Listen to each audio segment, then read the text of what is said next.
The world of Magic the Gathering is in absolute chaos right now. March of the Machine has not even been released yet, and somehow the set that's coming after it, March of the Machine Aftermath, is tumbling in price, and people are angrily canceling their pre-orders. This is unlike anything we've ever seen in Magic the Gathering's history. Magic.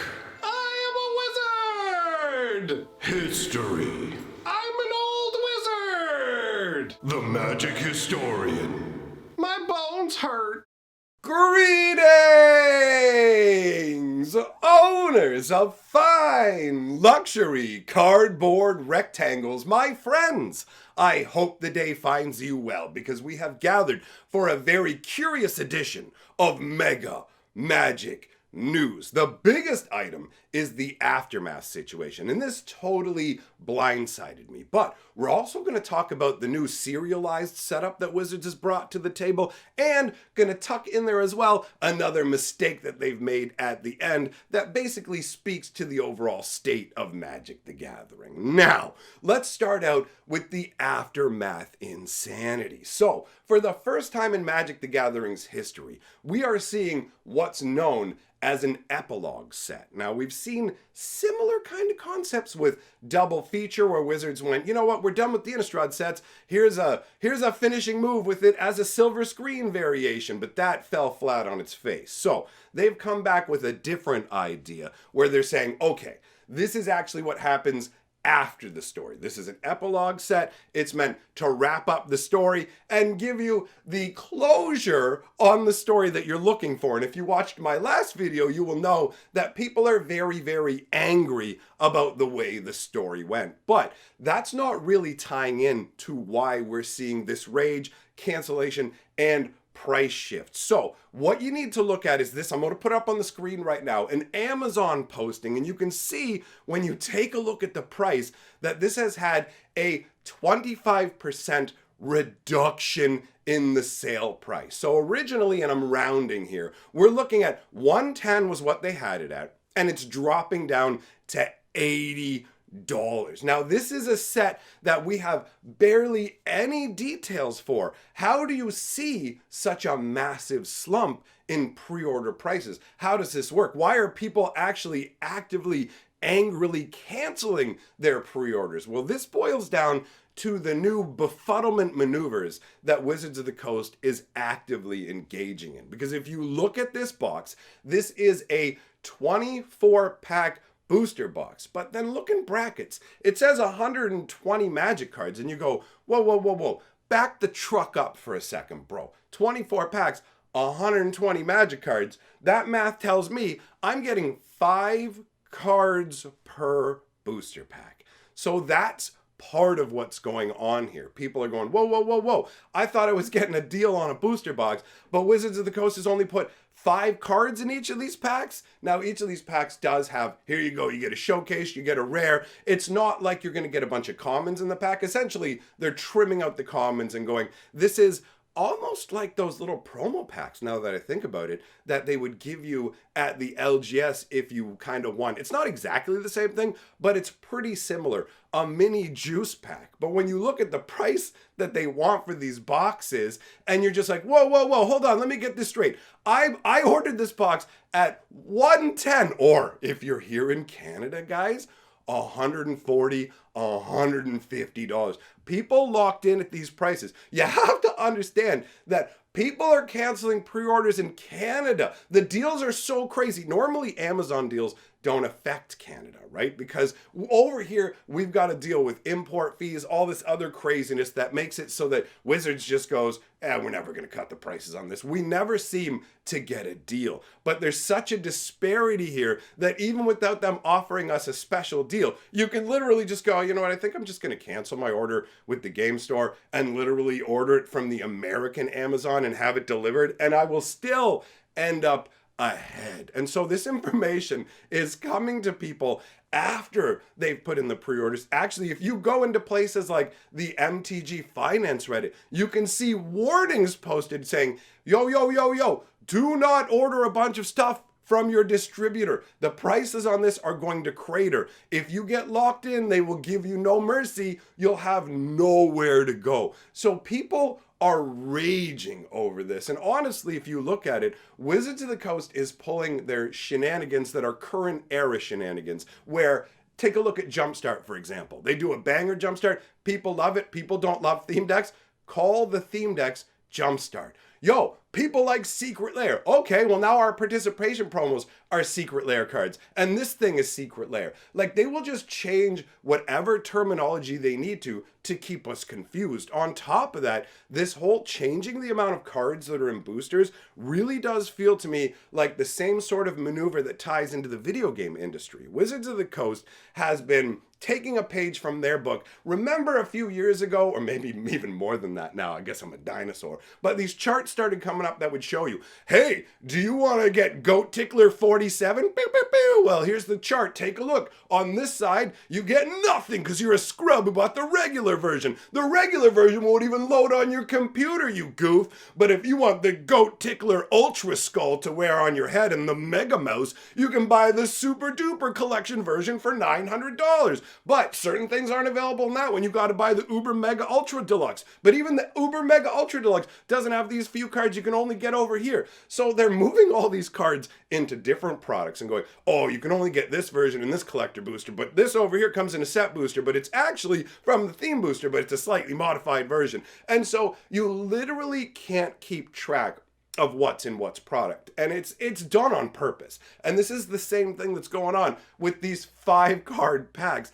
And this is a massive, massive failure as far as I'm concerned. Take a look at the artwork on the box. Guys, remember March of the Machine? Remember how much Stark and Vol played into the storyline? Remember when Nahiri got destroyed when the Sky Clay fell apart? Oh, look at that. There's Nahiri.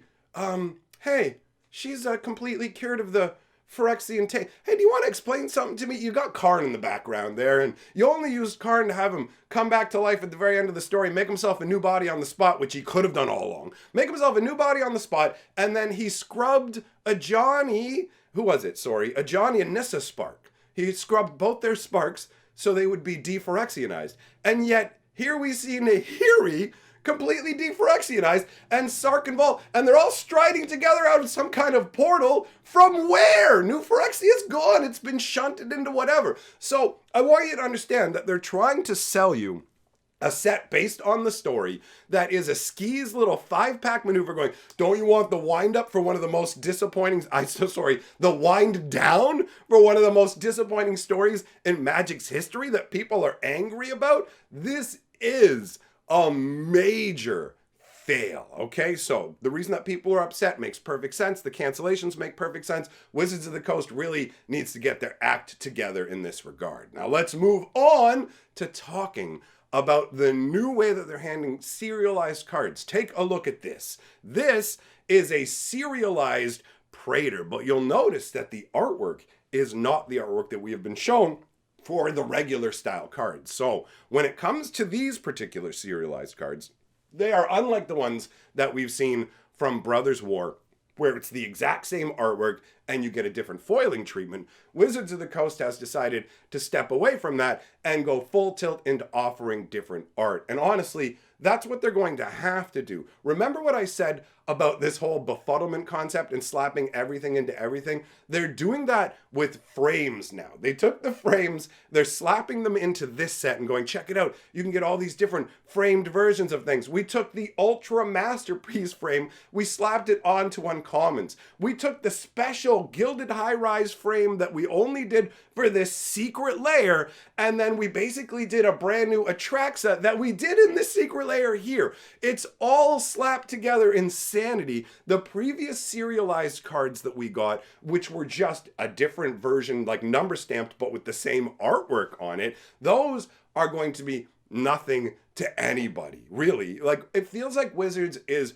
on a rocket ship into the ground with this serialization stuff, where they've already accepted that the idea of just slapping the serialization on the same card that people already have isn't good enough. And then you run into the problem now where what happens when one of these serialized cards has a problem. Because Wizards of the Coast way of handling it before was, if you got one of the serialized cards and there was an error with it, they would say, okay, we'll send you a regular version of the card as compensation and like a booster pack. Sorry, or whatever, but they can't do that with this because these cards have unique artwork. So that is a downside. On the upside, it does genuinely make the serialized cards feel more unique and desirable, because admittedly the previous serialized cards only felt rare because they were rare. You do need to add on extra bells and whistles to make them feel special, but this is the beginning of the serialization insanity. Obviously,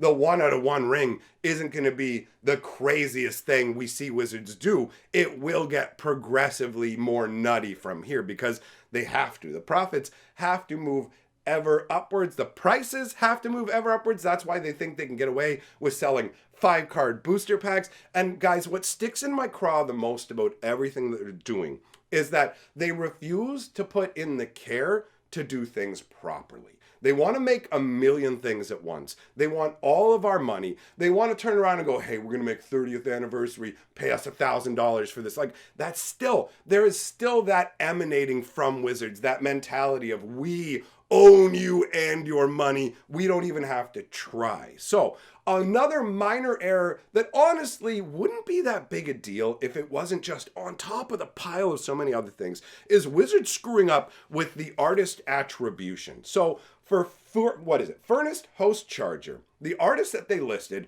was Daniel Romanovsky, and it was supposed to be Andreas Zafiratos. Now, I will give Wizards of the Coast credit for putting out an announcement on the main website, like where you would find the articles, stating this mistake, right? Some companies wouldn't do that. So they get credit for that. But what they don't get credit for is every single set release has multiple problems. They want to make 15 different versions of cards. Take, for example, Zapandrel, right? You get the oil slick version of Zapandrel. This is the most premium version of him. You had to wait a month until after the set was released. You had to buy the special boosterfied bundle where they're like, yo, this is the only bundle you can get oil slick cards in, and we've randomized it as well, essentially turning these bundles into boosters. It's the most expensive way to do things. And then the most expensive, best version of it, the most premium version, is literally printed wrong with no excuse. And we see this in every single set. There are mistakes across the board. This is a billion-dollar company. It costs them about 30 cents to print a booster pack, right? It does not cost them very much money. They don't bother proofreading things. They don't check things anymore. We talked about this with the story, where if you read the story, you can tell they literally were not proofread, but they want these insane premium products. And I've been around forever. I remember when Wizards of the Coast cared. I remember when if the card quality was bad enough, they would destroy the cards rather than releasing them to the public. That's happened in the past, if you didn't know. Wizards of the Coast made cards that were so bad that they said, burn them, destroy them. We can't release those to the public. But in the current era, they just go, no, ship it out. The people can eat the loss. Like, honestly, when I got an email from somebody and they had gotten the Step and Complete foils, and there was this garish line just running right down the middle of it. Just gross. Like, it totally is a printing error. And the response that they got from customer service is that Wizards of the Coast considers that to be a standard card. They have a whole list of errors that are acceptable errors. All the foils are coming out chipped and beat up. And honestly, you can just get into the flow of handing them your money and forgetting what it's like. Or you can remember that, yo, companies have to earn their money. And let me tell you right now, actually, part of what's driving this home is I've been taking a look at sorcery. I did a video on this on my other channel, and I'll link it here at the end of the video. The card quality in this game is astounding. The box quality, the deck boxes inside, it's all high quality. But you know what it doesn't have? An insanely high price tag. And it's a genuinely fun game that I'm enjoying. And when I step outside of Magic the Gathering and I really take a look at the way the company treats us, the amount of resources they're like, as Magic players, we're pretty much responsible for almost a third of Hasbro's earnings. The entirety of Hasbro. Like, what? It's crazy. We're propping up Wizards of the Coast and they're spitting in our mouths. They refuse to print quality. That is the biggest issue I have with Magic the Gathering, is the card quality, the lack of care, the fact that marketing feels like they can just tell us whatever. Oh, you know what? No, this is Jumpstart. Oh, this is this. Buy it. It's the best thing ever. Guess what, guys? The multiverse has changed forever from March of the Machines. It's all empty marketing and it drives me crazy. But at this point, clearly I'm devolving into ranting. So come on over to my other YouTube channel. Check out Sorcery. It looks really sweet. I'm going to be doing some more content on it as well. So thanks for being here. Big shout out to my patrons for supporting my channel. You guys are awesome. And I will see you all for the next video.